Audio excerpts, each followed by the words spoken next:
Well, I know a number of you probably tune in each week as Pastor Vinny talks about issues related to counseling, the church, or mental health issues. And so, given that he's done this for a number of weeks now, there was a topic on my heart that I kind of wanted to talk to him about and get his thoughts on. And I'll introduce it by telling a story. Several years ago, when I was serving as an intern at a church in Florida, we had a new woman begin attending our church.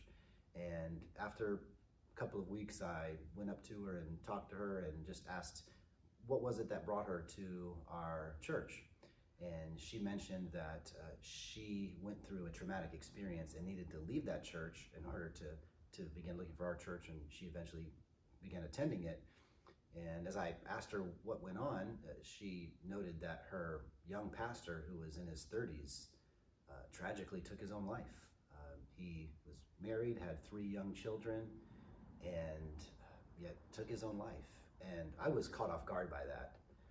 But if you have any familiarity with what's going on in churches now and pastors, it seems almost at least like every single week we hear another story of a pastor taking his own life. And so given that Pastor Vinny is a licensed counselor, has a PhD in counseling, and has been in counseling people for a number of years now, I wanted to get his thoughts about this issue. And so first off, I just wanted to ask Pastor Vinny, why do you think so many pastors struggle with depression? What are your thoughts on that? I think the first thing that comes to my mind when we talk about this is that pastoring is lonely work. Sometimes we can be in a crowd of people, but we can feel very alone. And one of the reasons for that is that people come to us and they talk to us about their stuff, right? Yeah, that's true. But where does a pastor go to talk about his stuff? So it can be a lonely thing. We're always giving. We're always in the giving mode, giving out to people, and sometimes I think that can really wear us down.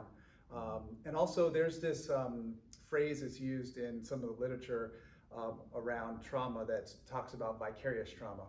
And that is, if I sit with enough people during a day or a week or a year and I hear their stuff, what do I do with that stuff? Sometimes that stuff can stick to me and it can actually traumatize me, even though I haven't been through those things. Just hearing the sufferings of other people and sometimes not knowing what to do with that, it can be difficult. So I'd say pastoring is lonely work. And the second thing that comes to my mind is that pastoring is also complicated. It's complicated work. Right.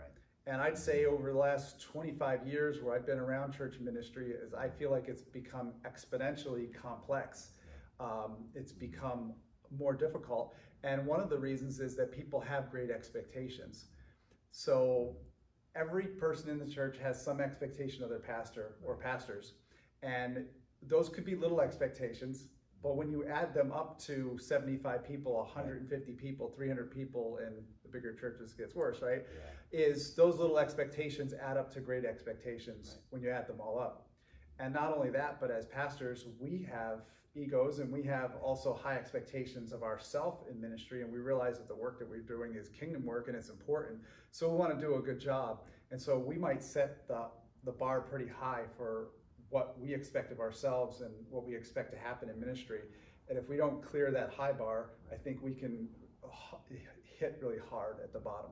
So those are the things that come to mind for me. Yeah. And the second question that I had, I'm just wondering, maybe even some pastors may be watching this and they may wonder, is there a way out? Is there a way forward? So what might pastors do if they're in a congregation and maybe it's not necessarily non-functioning depression, but just sort of like a season of sadness?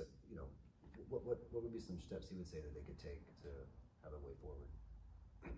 I would say that we need to pay attention to our own emotional health.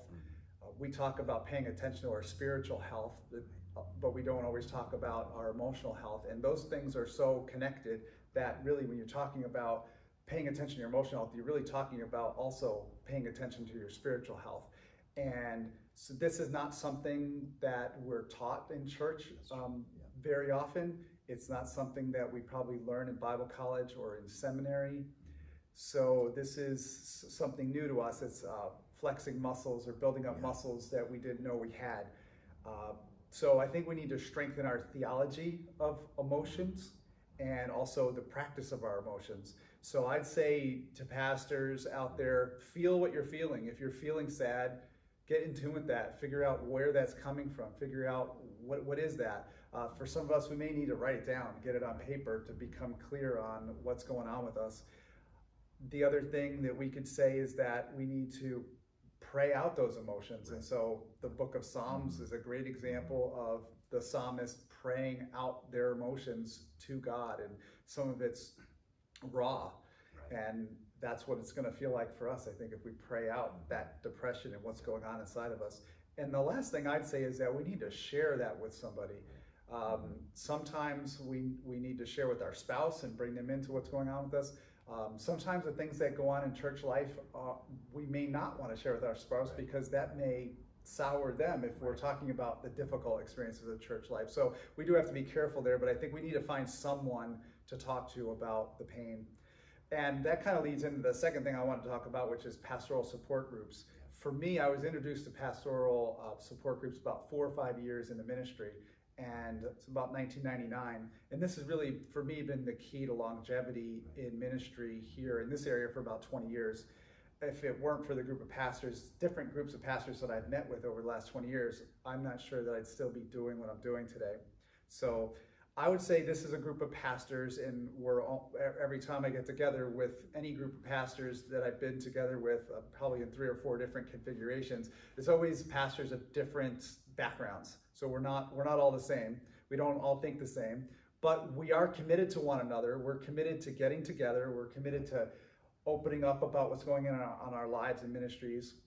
We're praying together, and we're also focusing on the scriptures and engaging the scriptures for ourselves, not for like preaching at each other or thinking about what are we going to preach to our church, but it's really engaging the scriptures for ourselves.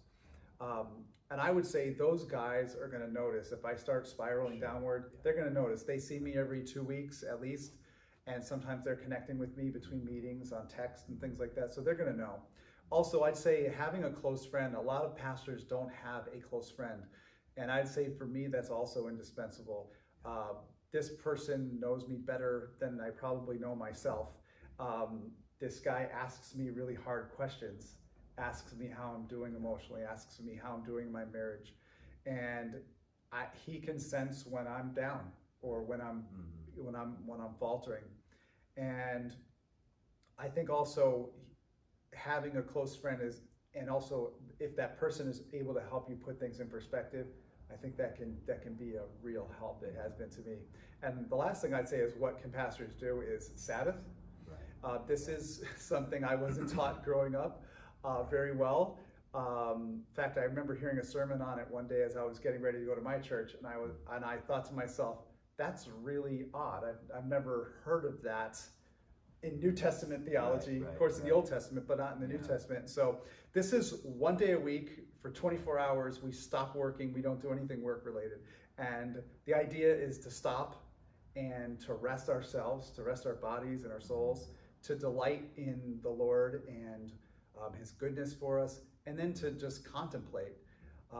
And so part of that might be, if you're depressed, is contemplating what's really going on here. So for me, as I've tried to do this over the last 7 or 8 years, it's kind of like hitting a reset button every week on my life in ministry. So those are some of the things that come to mind for me. Yeah, definitely. I would just echo that one part about everything that you said, but particularly about having a friend. Yeah, having a mentor is definitely one of the things that's helped me a lot, and so I would definitely encourage pastors to do that.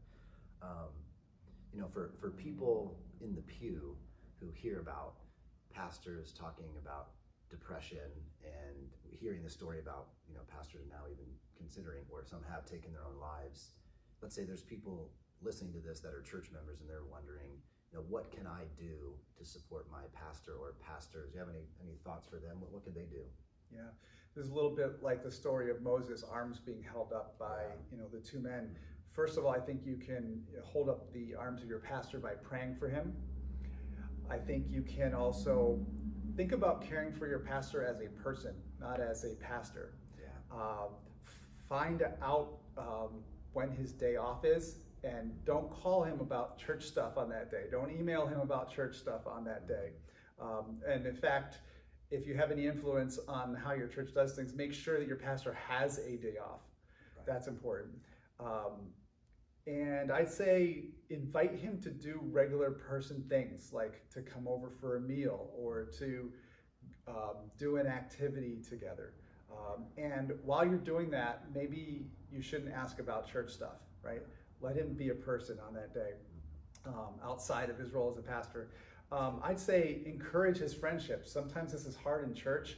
If your pastor is getting friendly with someone in the church, sometimes we get jealous about that because we want to be best friends with our pastor. And I'd say, encourage his friendships.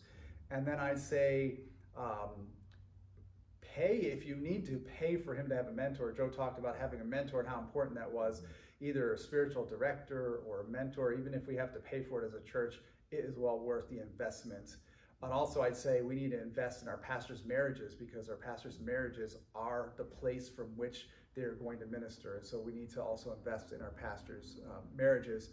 And then the last thing I'd say is that we should insist that our pastor connects with other pastors. And the reason for that is that what we do as pastors is it's unique. There's some crossover to people in business, but it's not one for one. And so we need to be able to spend some time with people who know exactly what it is we're going through. True.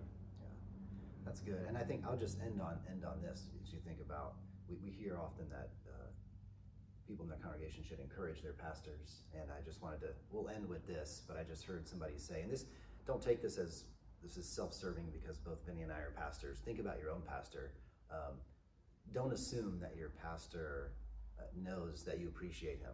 Don't assume that he knows that. Go and tell him, and that'll be something that'll lift up his spirits as well. So thanks, Vinny. Appreciate it. All right. Thanks.